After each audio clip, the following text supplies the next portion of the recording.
Oi, meus queridos e queridas amigas do meu canal, sejam muito bem-vindos a mais um vídeo. Para quem não se inscreveu ainda, se inscreve, ativa o sininho para receber as atualizações dos vídeos que eu vou subindo e também vou deixar na descrição do vídeo abaixo as minhas redes sociais para todos aqueles que desejam me acompanhar por lá, tá bom? Meu nome é Jessi Conce e no dia de hoje eu vou falar como eu superei a compulsão alimentar, tá bom? Então, vamos lá?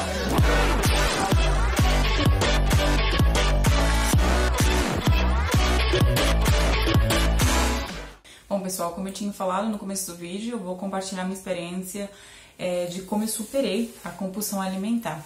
Eu passei por esse período de compulsão alimentar faz mais ou menos, aproximadamente uns 5 meses atrás. Eu posso dizer que eu passei por um período de alta exigência comigo mesma. A compulsão alimentar, para quem não sabe, é causada por vários motivos, desde um transtorno de ansiedade, por causas de estresse, já seja na área laboral ou no seu âmbito social. Também pode ser gerado por descontentamento, né, com o seu corpo, com o seu físico, alta exigência com a sua imagem, em baixar de peso ou subir de peso. Pode ser muitas causas e tudo isso gera, né, distúrbios e mudanças químicas no nosso cérebro, onde vai se gerando, né, esse transtorno. Eu passei por uma fase que foi assim muito difícil para mim.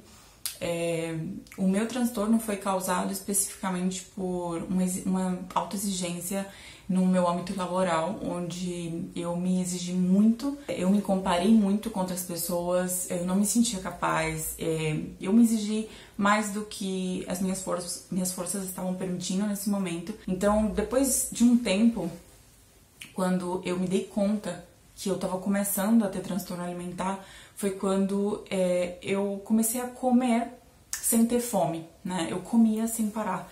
Eu comia, não sei, eu não só comia cada hora que tinha que comer, a cada 2 horas, pouquinho comida, não. Eu comia o máximo que eu podia em pouco tempo e em uma grande quantidade. Até o momento que eu não sabia qual era a diferença, se eu tinha fome ou se realmente era uma necessidade ou porque eu tava comendo de gula, eu não conseguia diferenciar. Chegou um momento em que eu comia tanto que eu nem sequer sabia se eu já tinha chegado ao meu limite, eu não conseguia diferenciar. Eu só sabia que eu tava cheia quando eu sentia a comida praticamente na garganta. E isso é algo muito sério e que eu comecei a me dar conta dessa mudança no meu corpo e, bom, eu fui pedir ajuda. Então eu conversei, né, com meu esposo, compartilhei com ele como eu tava me sentindo e juntos a gente se deu conta que era por causa da minha autoexigência no âmbito laboral. E daí eu procurei ajuda profissional, eu fui com ajuda com um psicólogo. Só que antes de eu buscar ajuda, eu comecei a fazer algumas coisas por mim mesma. Eu comecei a desacelerar um pouco. A primeira coisa que eu fiz foi começar a estudar sobre a meditação. Sem dúvida, a meditação para mim foi, assim, crucial. A meditação me ajudou a superar, a relaxar. A meditação me ajudou a me encontrar comigo mesma. Todos os dias, antes de trabalhar, eu acordava 5h30 da manhã para meditar, ao mínimo 20 minutos. Eu colocava uma música tranquila, ou os concos tibetanos, colocava o fone de ouvido, colocava o meu tapetinho no chão e começava a minha meditação. Às vezes eu até via o nascer do sol no momento da minha meditação, enquanto eu estava na varanda da minha casa. Enfim, tudo isso foi um momento assim de grande concentração, onde eu pude realmente me entregar, onde eu pude me concentrar.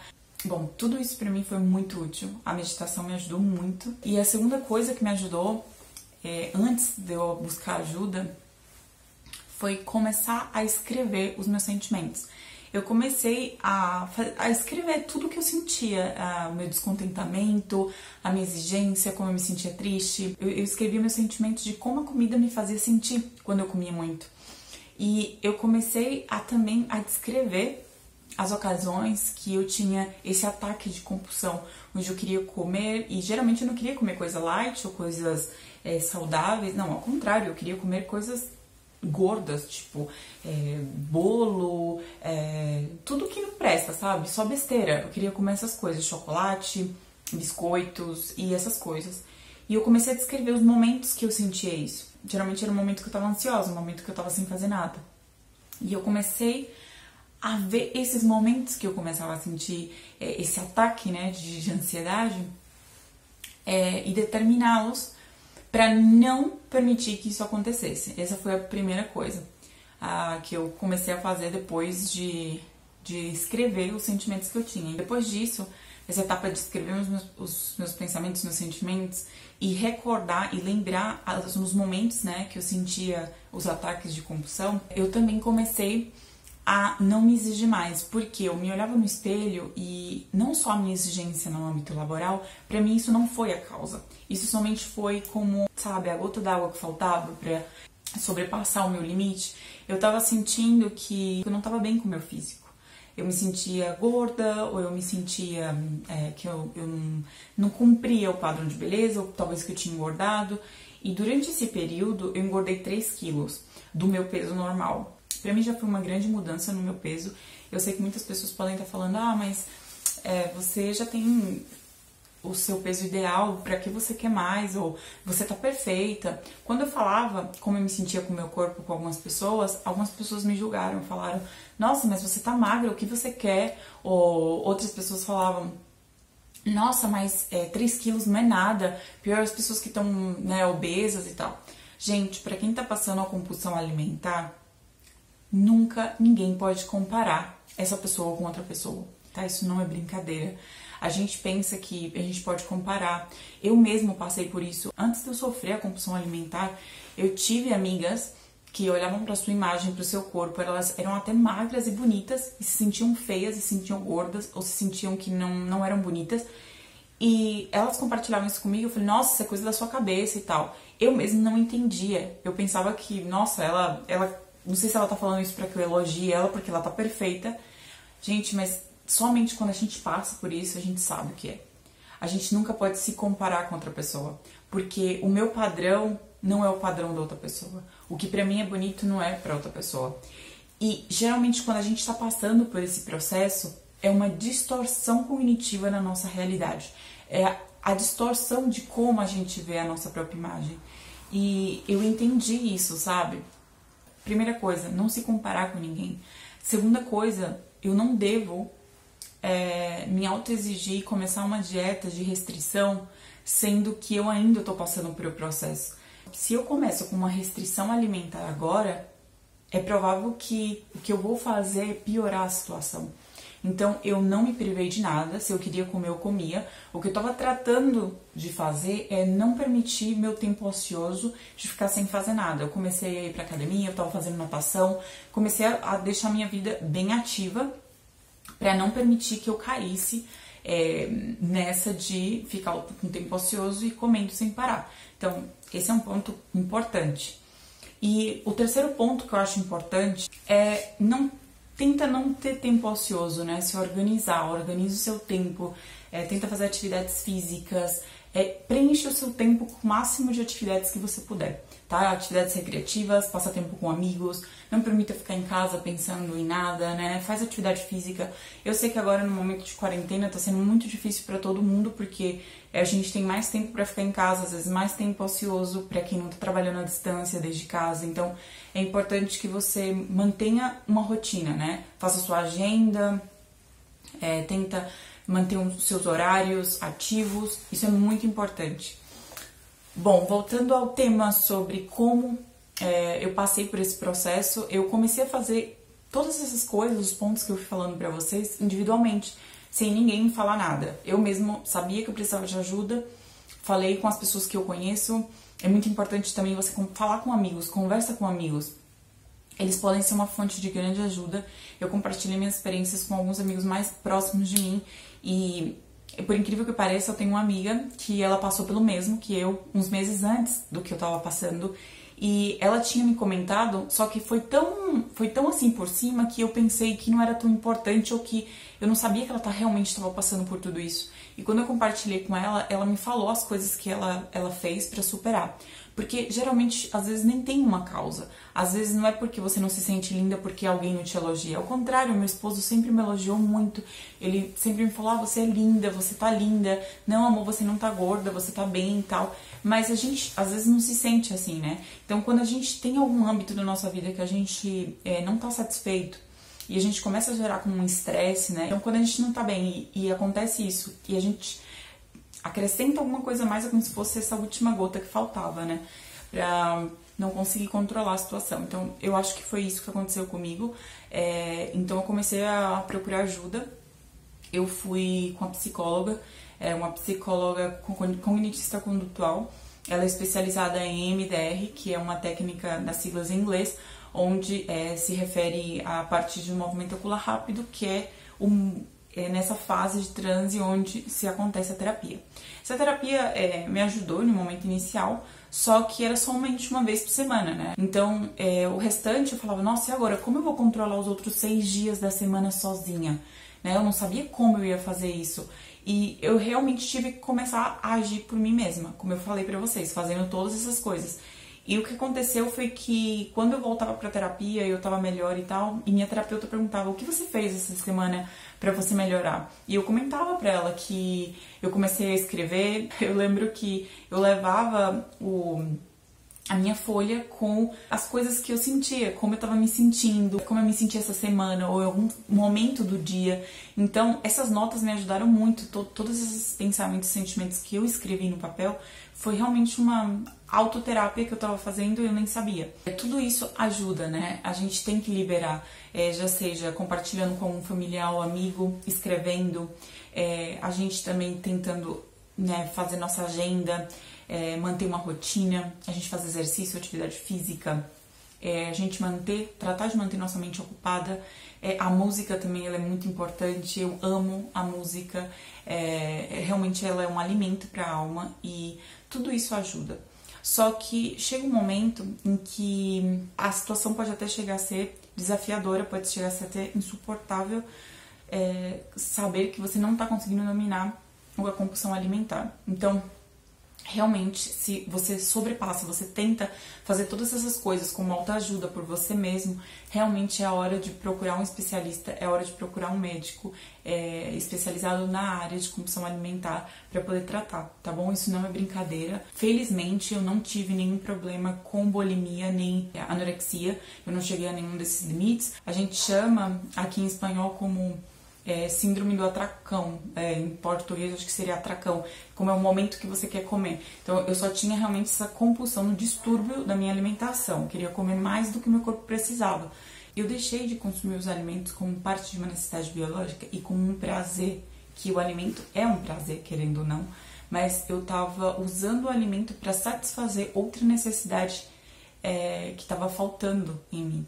E essa parte, como eu falei, a meditação me ajudou muito a encontrar o que era que estava faltando em mim, né? Eu descobri que eu estava me autoexigindo, eu descobri que tinha coisas até da minha infância mesmo que estavam fazendo eu relembrar de que eu não era suficiente. Hoje em dia, no mundo que nós vivemos, um mundo que está globalizado, né? Um mundo consumista, com uma vida longe de ser perfeita, né? Uma vida que não é real.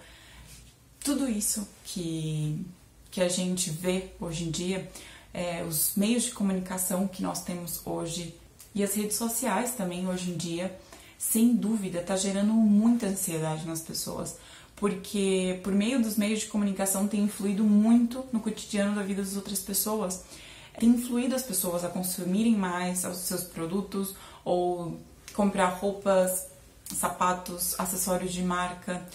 Atenção, não tô falando que o fato de você comprar roupa de marca, ou sapatos de marca, ou acessórios, seja algo ruim, ao contrário, tá bom?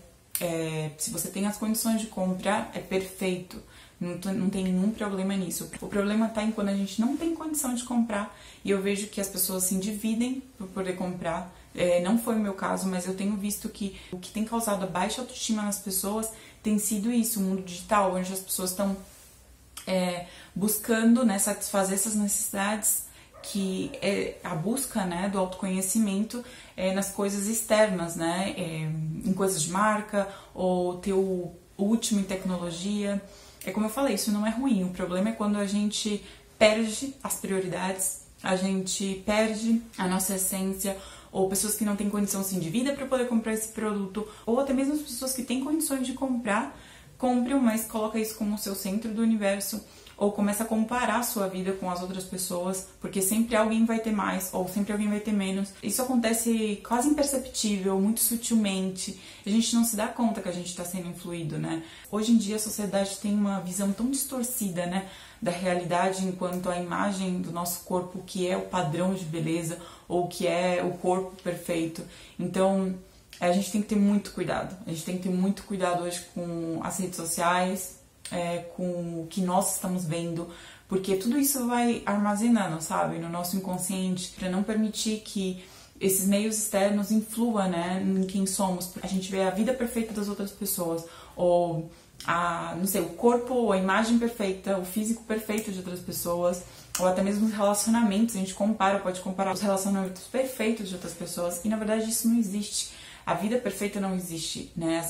O que a gente vê nas redes sociais não existe. Então, tudo isso a gente tem que ter muita consideração, poder saber discernir, porque, como eu falei, isso é muito sutil, acontece muito sutilmente, e a gente nem se dá conta. E quando a gente vê, a gente está, né, dentro desse poço e a gente tenta sair, e é muito difícil. Como eu falei, o meu caso não foi referente a isso, foi uma autoexigência pessoal referente ao meu âmbito laboral, mas pode acontecer com qualquer área ou com qualquer pessoa, referente a qualquer tema, já seja físico, ou social, econômico, ou intelectual. Tem pessoas que se comparam, se sentem menos inteligente que outras, ou menos afortunada que outras, porque outras pessoas têm mais talentos ou têm mais habilidades. E tudo isso afeta, né? Quando as pessoas começam a se sentir menos, pensa que não tem o mesmo talento que outra pessoa, ou não teve os recursos que essa pessoa teve para conseguir ter tudo que ela tem. Então, gente, primeiro ponto, a gente tem que parar de se comparar com outras pessoas. A gente tem que parar de ver o que a gente vê lá fora, nas redes sociais, e trazer para as nossas vidas. Então, é isso. Eu espero que esse vídeo tenha podido ajudar vocês com as diquinhas. E é isso, foi como eu pude sair dessa. Com ajuda também profissional. Até mesmo minha terapeuta falou, tudo que você fez foi você mesmo conseguiu, correu atrás, você mesmo fez sua própria autoterapia e você mesmo se ajudou. Então todo mundo pode se ajudar, né? E eu sei que a gente, fazendo essas coisas, a gente pode melhorar não só nossa autoestima, mas também a gente pode alcançar o nosso maior potencial. Quando a gente deixa de se comparar com as outras pessoas e quando a gente começa a olhar mais pra dentro, a gente começa a fazer uma avaliação sobre nós mesmos e fazer essa busca do autoconhecimento, a gente pode mudar a nossa realidade, a gente pode fazer coisas magníficas e inclusive alcançar o nosso máximo potencial, e a gente pode fazer coisas que a gente nem sequer imaginava que nós podíamos fazer. Bom, pessoal, é isso. Muito obrigada por ter me acompanhado. Deixe seus comentários, me segue nas redes sociais. Vou estar atenta aos seus comentários, às suas mensagens. Vou receber com muito amor, tá bom? E é isso, eu espero que quem esteja sofrendo ou quem já sofreu esse transtorno tão horrível possam realmente superar. E vocês consigam a força e a ajuda necessária para poder fazê-lo. E é isso, pessoal, muito obrigada mais uma vez. E se vocês quiserem mais conteúdos, também pode me acompanhar pelo meu blog jessiconce.simplesite.com, tá bom? Então, sintam-se bem-vindos para ir lá e ler o que eu vou deixando. É isso, um beijo grande. Tchau, tchau.